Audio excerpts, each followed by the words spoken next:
அண்ணே, என்ன இந்த நேரத்துல வந்திருக்க? ஏண்ணே நான் வரக்கூடாதா? இல்ல காலையிலே வந்திருக்கியே, வீட்டு எதுவும் பிரச்சனையா? அதெல்லாம் எதுவும் இல்லைண்ணே, சும்மா அண்ணிய பார்த்து நலம் விசாரிச்சுட்டு போலான்னு வந்தேண்ணே.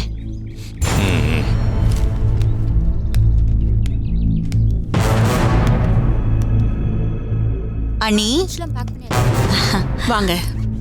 என்ன நீ உடம்பு எப்படி இருக்கு, பரவாயில்லையா? பரவாயில்ல. அப்புறம் சரஸ்வதி ஏதோ பரீட்சை எழுத போறாளாமே? என்னத்த ஏதோ உங்க பெருசா ஐஏஎஸ் எக்ஸாமுக்கு எழுத போற மாதிரி கேட்க வந்திருக்கீங்க? ஏன்பா அப்படியெல்லாம் ஏன்பா சொல்ற? ஏதோ அவளால முடிஞ்சதை அவ பண்றா. அவளுக்கும் ஏதோ உடம்பு முடியலன்னு சொன்னாங்க, அதான் பார்த்துட்டு போலான்னு வந்தேன். அது சரி. ஆமா ஆமா, ராத்திரி ஃபுல்லா ஃபீவரா இருந்தாங்க, நான் தான் ட்ரீட்மெண்ட் பண்ணேன். இப்போ கொஞ்சம் பெட்டரா இருக்காங்க. ஓ அப்படியா? சரியாயிடுச்சாம்மா? ஒன்றும் பிரச்சனை இல்லையே? இல்லம்மா, சரியாயிடுச்சுன்னு சொன்னாங்க. நான் தான் டிஃபன் சாப்பிட்டு எக்ஸாம் போவேன்னு சொன்னமா. ஓ, அவ படிக்கிறதுக்கு வசுந்தரா ஹெல்ப், உடம்புக்கு முடியலன்னா உன்னோட ஹெல்ப்பா? என்ன கார்த்தி இப்படி பேசுற? உதவின்னு கேக்குறப்போ ஹெல்ப் பண்றது தப்பா? இத கூடவா குறை சொல்லுவ? கார்த்தி, இதுல எல்லாம் கமெண்ட் அடிக்க கூடாது. அவங்க 2 பேரும் செஞ்சது சரியான விஷயம். வசு, கார்த்தி குறையா சொல்றது தப்பா இருக்கலாம். ராகினியாவது ஆபத்துக்கு உதவி இருக்கா. அப்படி உதவி செய்யறதுல பிரச்சனை இல்லை, ஆனா அதுல திருட்டுத்தனம் இருக்கக்கூடாது.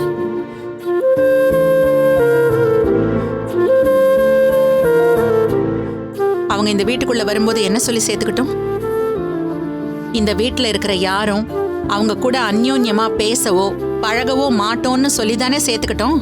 இல்லத்த, அவங்க தான் வந்து.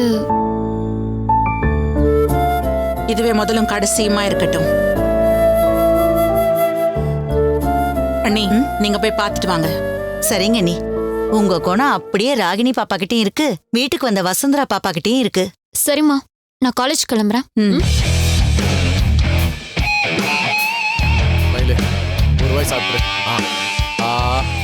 போதுங்க. வேணாம், இந்த ஒரு ரூபாய் மட்டும் தான் லாஸ்ட். அரை இட்லி மட்டும் சாப்பிடுங்க. போதும் ப்ளீஸ். அத்தை, என்ன இது கதவு தட்ட மூட வந்து நிக்கிறீங்க? அட என்னப்பா நீ காணாததை கண்டிட்ட மாதிரி இவ்ளோ பதற? புருஷன் பொண்டாட்டினா இப்படிதான் அந்யோன்யமா இருக்கணும், அதெல்லாம் ஒண்ணும் தப்பு இல்லையே. அதுக்காக நாங்க அன்னோன்யமா இருக்கிறது நீங்க பாக்குற தப்பு இல்லையா? என்னங்க நீங்க வீட்டுக்கு வந்தவங்க கிட்ட இப்படி மூஞ்சில அடிச்ச மாதிரி பேசுறீங்க? அட அவன் எப்பவுமே இப்படிதாம்மா, அத்தைன்னு ரொம்ப உரிமை எடுத்து திட்டுவான். நானும் கேட்டுப்பேன். இல்ல தமிழ், அப்புறம் உனக்கு உடம்பு சரியில்லைன்னு சொன்னாங்களே, இப்ப எப்படி இருக்கு? பரவாயில்ல.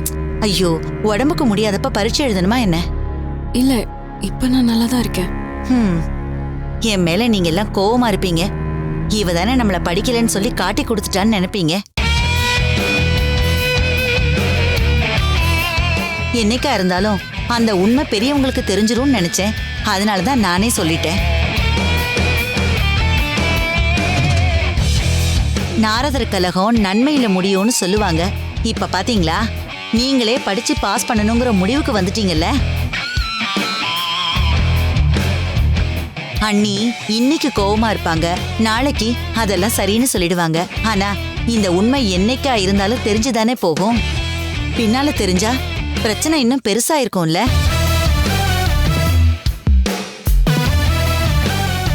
நான் ஒருத்தி பரீட்சை எழுத போற பொண்ணுகிட்ட கண்டதையும் பேசிக்கிட்டு, இத பாருமா, நான் உன் அம்மா மாதிரி, உடம்ப நல்லா கவனிச்சுக்கோ. மாத்திரையெல்லாம் போட்டியா நீ? இல்ல, இப்பதான் சாப்பிட்டேன், இனிமேதான் மாத்திரை போடணும்.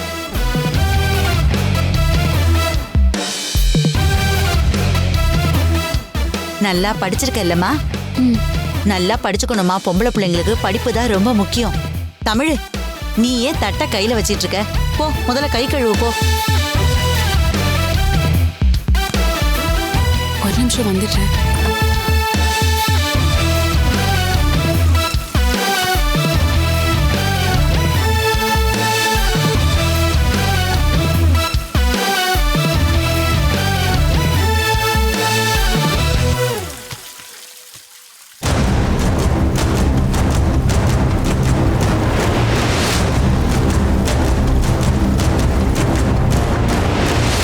சரிம்மா, பரீட்சையெல்லாம் நல்லா எழுது.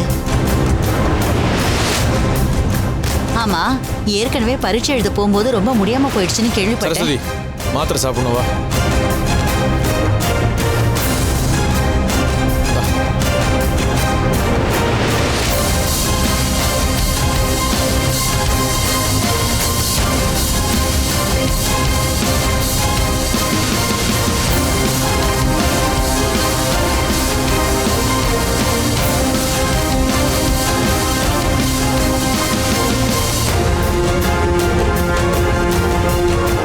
சரி தமிழ், டைம் ஆயிடுச்சு, நான் கிளம்புறேன். நீங்களும் கிளம்புங்க. மா, நல்லா பரீட்சை எழுதிட்டு வா என்ன. ம்?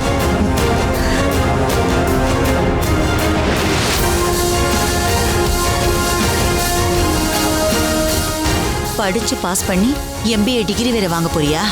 இன்னைக்கு பரீட்சை ரூம்ல உட்காந்து கும்பகர்ணி மாதிரி தூங்க போற பாரு. எதுக்கு தேவையில்ல மற்ற திடீர்னு வீட்டுக்கு வரணும்? நீ ஏதோ பார்த்துட்டு போகணும்னு வந்திருப்பாங்க. விடுங்க, டைம் ஆச்சு, கிளம்பலாம். சரி வா போலாம். Good morning sir. Morning. Good morning sir. எங்க நேத்திக்கு உடம்பு சரியில்லாததோடு போனா என்னாச்சுன்னே தெரியலையே. நீ இப்போ எதுக்கு டென்ஷன் ஆகுற? மாப்பிள்ள ஹாஸ்பிட்டல் கூட்டிட்டு போய் சரி பண்ணிருப்பாப்ல. அது இல்லைங்க, நான் என்ன. நீ வேணா பாரு, நம்ம பொண்ணு ஃப்ரெஷ்ஷா பிரிஸ்கா வந்து எக்ஸாம் எழுத போறான்.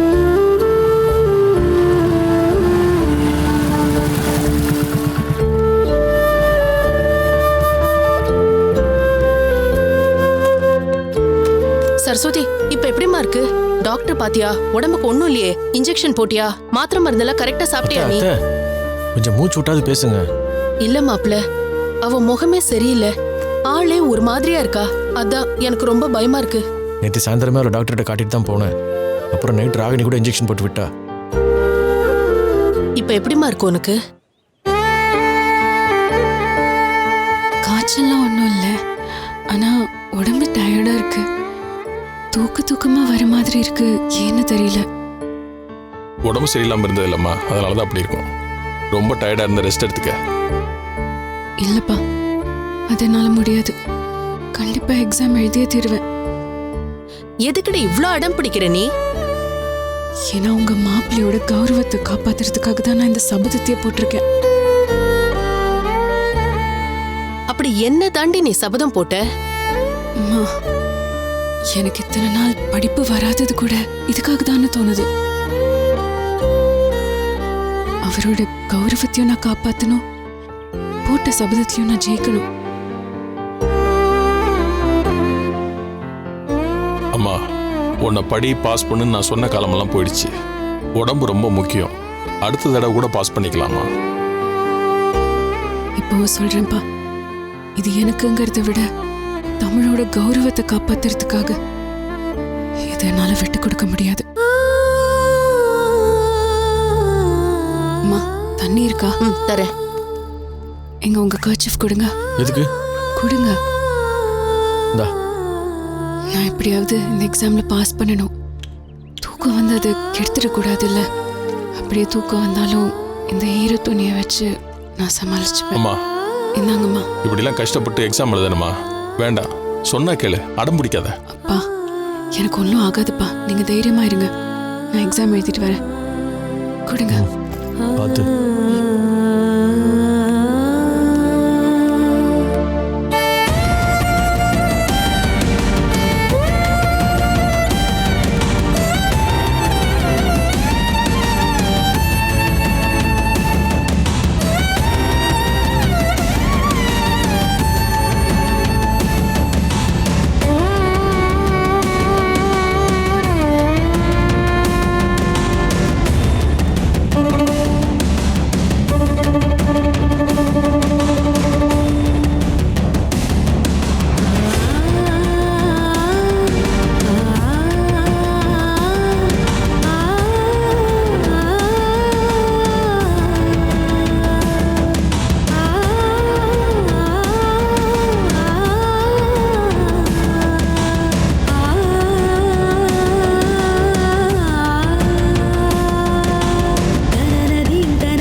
என்ன மாப்பிள, என்னாச்சு? அது என்னன்னு தெரியல மாமா, எனக்கு ஒரே பதட்டமாகவே இருக்கு. சரஸ்வதிக்கு ரொம்ப முடியலன்னு நினைக்கிறேன். அவள் நம்மக்கிட்ட அந்த எதையும் மறைக்கிறா மாமா. நீங்கள் வேணா அவளை போய் எக்ஸாம் வரலேருந்து கூப்பிட்டு வந்துடுறீங்களா ப்ளீஸ்? நான் சொன்னேன்னு கூப்பிட்டு வாங்க மாமா. சரிங்க மாப்பிள, நீங்கள் வெயிட் பண்ணுங்கள், நான் கூப்பிட்டு வந்துடுறேன்.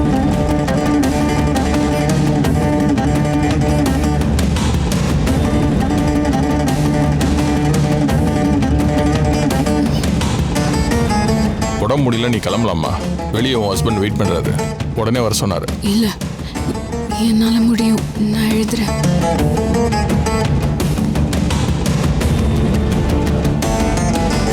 சரி, பாத்துக்கங்க. சரிங்க.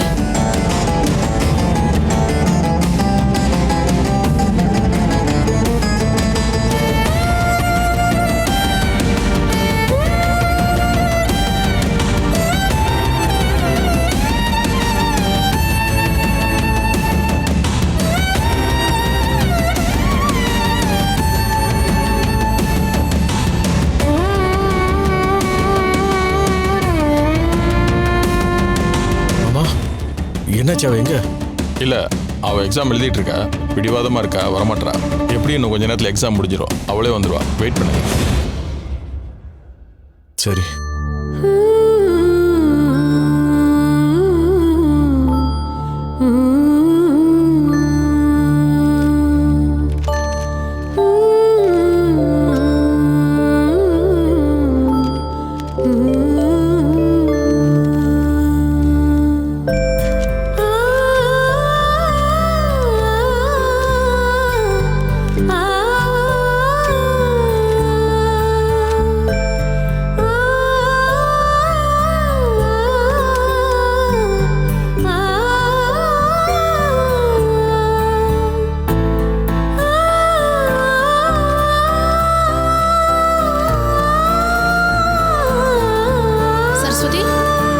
சரஸ்வதி, சரஸ்வதி, ஐயோ என்னாச்சுன்னு தெரியலையே. சரஸ்வதி,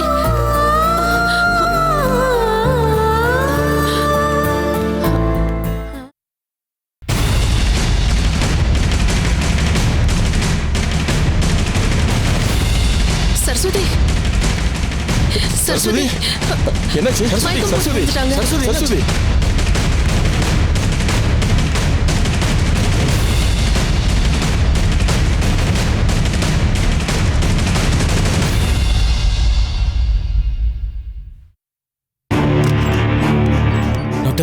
சரஸ்வதிக்கு இப்ப எப்படி இருக்கு? அவளுக்கு என்னாச்சு?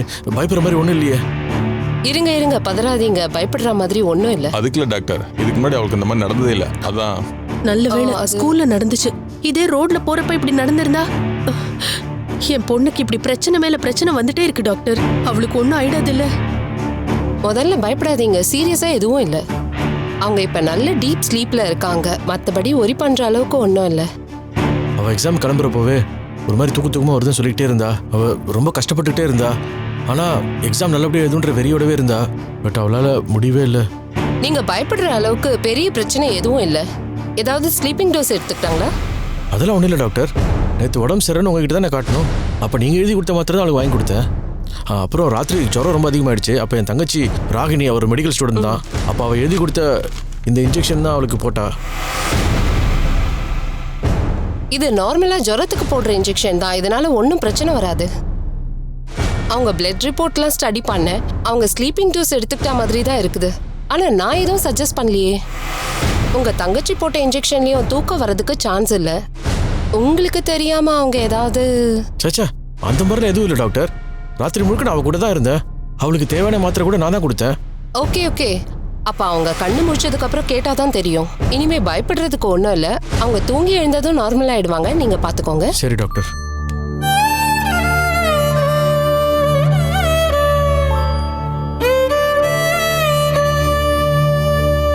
அம்மா, சரஸ்வதி கண் முடிச்சு வந்தாதான் மாமா நிம்மதியா இருக்கும். அது வரைக்கும் பதட்டமா தான் இருக்கும். பெத்த எங்களை விட நீங்க என் பொண்ணு மேல ரொம்ப அக்கறையா இருக்கீங்க. அதை பார்க்கும்போது ரொம்ப சந்தோஷமா இருக்கு மாப்பிள்ள. ஆமா மாப்பிள்ள, பெத்தவங்க நாங்க பதறி மத்தவங்க எங்களுக்கு ஆறுதல் சொல்லணும். ஆனா இங்க நாங்க உங்களுக்கு ஆறுதல் சொல்லிட்டு இருக்கோம். கல்யாணம் பண்ணி கொடுத்து என் பொண்ணுக்கு பிரச்சனை மேல பிரச்சனையா வருதுன்னு யோசிச்சேன். ஆனா இனிமே கவலைப்பட வேண்டியது இல்லைன்னு மட்டும் தோணுது மாப்பிள்ள. நீங்க அவளை ரொம்ப நல்லா பாத்துப்பீங்கிற நம்பிக்கை எங்களுக்கு வந்துருச்சு. படி நான் தான் ரொம்ப டார்ச்சர் பண்ணியிருக்கேன். ஆனா இன்னைக்கு உடம்பு முடியலனாலும் எப்படியாவது இந்த எக்ஸாம் எழுதிடணும்னு அவ தவிக்கிறது எல்லாம் உங்களால தான் மாப்பிள்ள. என் பொண்ணால தான் உங்க குடும்பமே உங்களை ஒதுக்கி வச்சிருக்கு. அதெல்லாம் கூட பெருசா எடுத்துக்காம என் பொண்ணுக்காக பதறீங்களே மாப்பிள்ள. உங்களை மருமகனா இல்ல சாமியா பாக்குறோம். அத்தை, என்ன அத்தை பேசுறீங்க? சரஸ்வதி என் பொண்டாட்டி, அவளை பார்த்துக்க வேண்டியது என்னோட கடமை. நீங்க ஒன்றும் கவலைப்படாதீங்க, அவளை நான் நல்லபடியா பார்த்துப்பேன். நீங்க தைரியமா இருங்க. எங்க பொண்ணு நல்ல பத்திரமான இடத்துல தான் இருக்கா. அந்த நிம்மதி ஒன்னே போதும் எங்களுக்கு.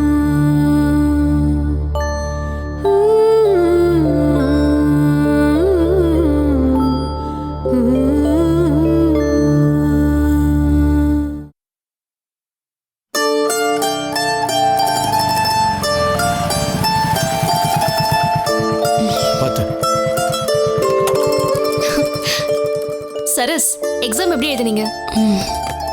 என்னாச்சு, எக்ஸாம் எழுதிட்டீங்களா? நல்லா எழுதிருக்கேன். பாஸ் பண்றதை விட நல்ல மார்க்கே வரும். அப்புறம் என்ன, சந்தோஷமா சொல்ல வேண்டியதானே? சரி வாங்க. தேங்க்ஸ் வசு. நான் இந்த தடவை கண்டிப்பா பாஸ் பண்ணிடுவேன். அதுக்கு நீங்க தான் காரணம். நீங்க சொல்லி கொடுத்ததுனால தான் என்னால நல்லா எழுத முடிஞ்சது. அதெல்லாம் ஒண்ணும் இல்ல சரஸ்வதி, நீங்க போய் ரெஸ்ட் எடுங்க. என்னாச்சு, டல்லா இருக்கீங்க? மறுபடியும் உடம்பு சரியில்லையா?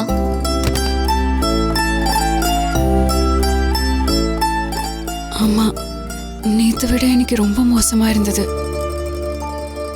நேத்தாவது குளிர் ஜுரம் தான், ஆனா இன்னைக்கு பயங்கரமா தூக்கம் வந்து எக்ஸாம் ஹால்லயே விழுந்துட்டேன். தூக்கம் வர்றதுக்கு வாய்ப்பே இல்லையே. இல்ல, இப்பதான் நாங்க டாக்டர் கிட்ட போயிட்டு வரோம். பிளட் டெஸ்ட் எடுத்து பார்த்ததுல இவ பிளட்ல தூக்க மாத்திரை கலந்துருக்குன்னு சொல்றாங்க. தூக்க மாத்திரையா? ஆமா, நீ போட்ட இன்ஜெக்ஷனோட பிரிஸ்கிரிப்ஷன் அவங்க கிட்ட காட்டணும். அதனால எந்த பிரச்சனையும் இல்லைன்னு சொல்லிட்டாங்க. அப்புறம் எப்படி உங்களோட பிளட்ல தூக்க மாத்திரையோட டோஸ் மிக்ஸ் ஆச்சு?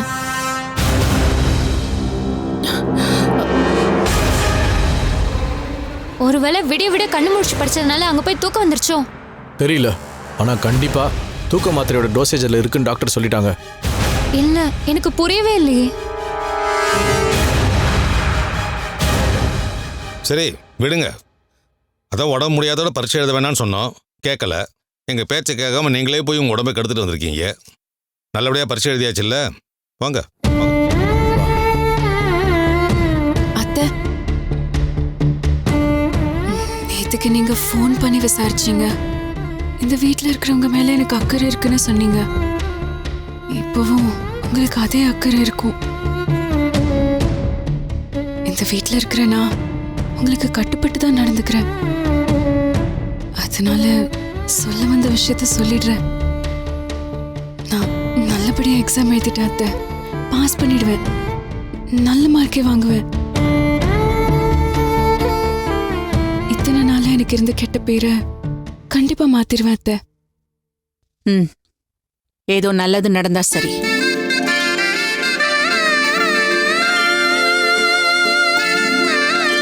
வா போலாம்.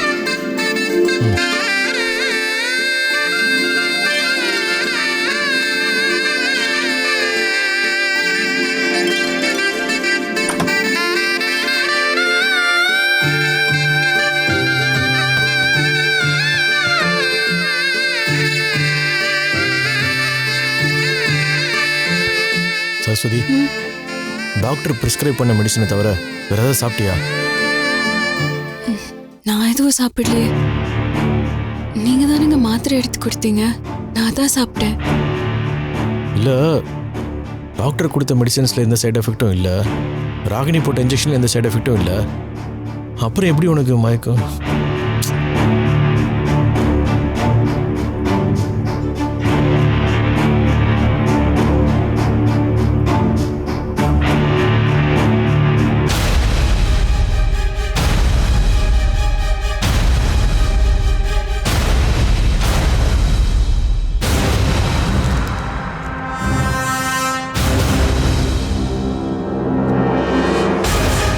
என்ன இது? இந்த மாத்திரை நீ சாப்பிட்டியா? நீங்க கொடுத்ததை தவிர நான் வேற எதுவுமே சாப்பிடல.